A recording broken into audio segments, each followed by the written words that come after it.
7 गलतियां बताई है कंगाल होने की। ये गलती अगर आपने भी करी है तो जिंदगी में कितना भी पुण्य करोगे उसका फल नहीं है। आज की कथा को लिखकर रखना, शायद तुम्हारी जिंदगी संवर जाए।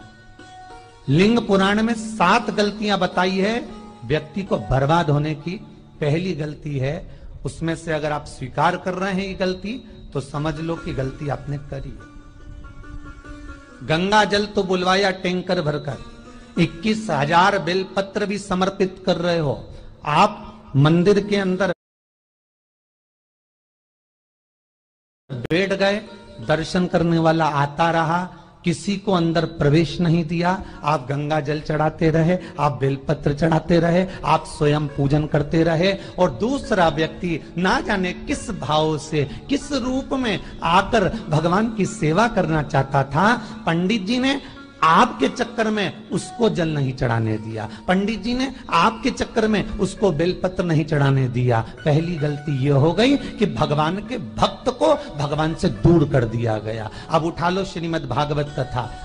2 देवताओं ने गलती करी थी। एक ब्रह्मा जी ने गलती करी थी कि गाय बछड़ों का हरण कर लिया था। 1 वर्ष होने में 1 दिन था तब ब्रह्मा जी ने गाय बछड़े वापस दिए थे। दूसरी गलती इंद्र ने करी थी, जल वृष्टि करी तब भगवान कृष्ण को गोवर्धन पर्वत उठाना पड़ा। दोनों देवताओं ने गलती करी, पर भगवान कृष्ण ने इंद्र को क्षमा कर दिया पर ब्रह्मा को क्षमा नहीं करा। क्यों नहीं करा? क्योंकि इंद्र को क्षमा इसलिए करा क्योंकि इंद्र ने जब जलवृष्टि करी तो सारे ब्रजवासियों को भगवान के चरणों में लाकर छोड़ दिया। सारे ब्रजवासी गोवर्धन पर्वत के नीचे आकर बैठ गए, भगवान के चरणों में आ गए। और ब्रह्मा ने जो गलती करी वो ऐसी गलती करी कि भगवान से गाय और बछड़ों को दूर कर दिया। जो भगवान से भगत को दूर कर दे उसको शंकर कभी क्षमा नहीं कर सकता। इसलिए बर्बादी का पहला कारण आप भक्त और भगवान में दूरी बना दी। दूसरा कारण, भगवान की जब पूजन कर रहे हो, 21,000 बेलपत्र चढ़ा रहे हो, गंगा का जल चढ़ा रहे हो, चंदन चढ़ा रहे हो, अबीर चढ़ा रहे हो, गुलाल चढ़ा रहे हो, तो तुम्हारे भीतर ये अहंकार, जब तुम पूजन करके उठो तो उठते समय तुम्हारे भीतर अभिमान नहीं होना चाहिए कि मैंने जो अनुष्ठान करा उसके बराबर कोई नहीं कर सकता। तीसरा कारण कहा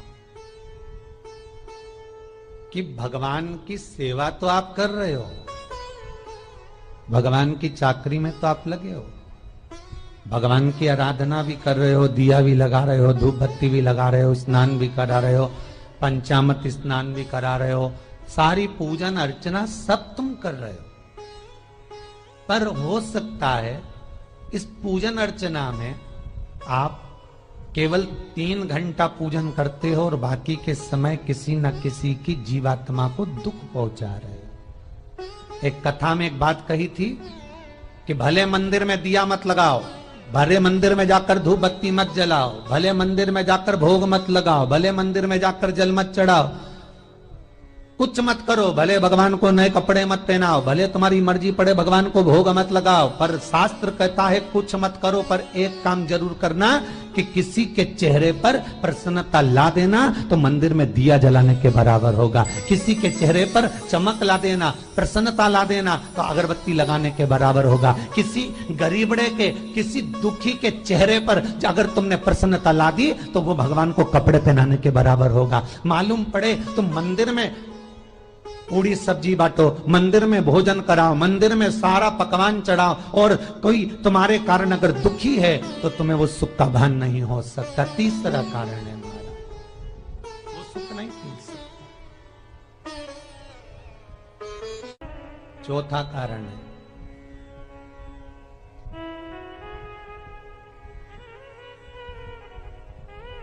महाराज,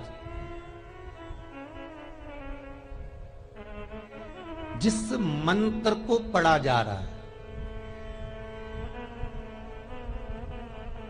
जिस मंत्र का स्मरण किया जा रहा है,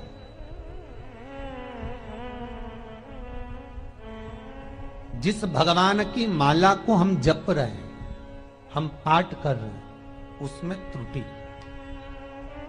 उठा लीजिए दुर्गा सप्तशती। दुर्गा सप्तशती का हिंदी अनुवाद में एक थोड़ा सा दृष्टांत दिया है, आपको मालूम होगा।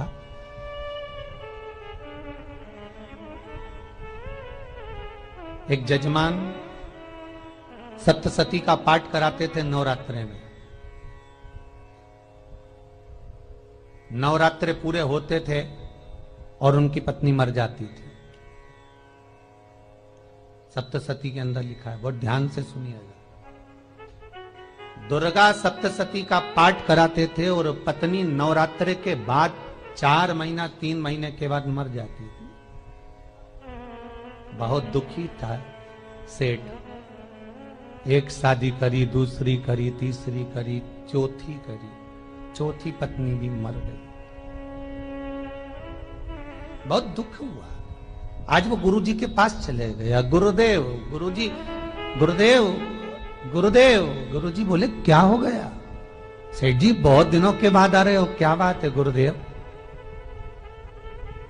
मेरे को एक बात समझ में नहीं आती कि मैं नवरात्रि में सप्तशती का पाठ कराता हूं, देवी जी का यज्ञ करवाता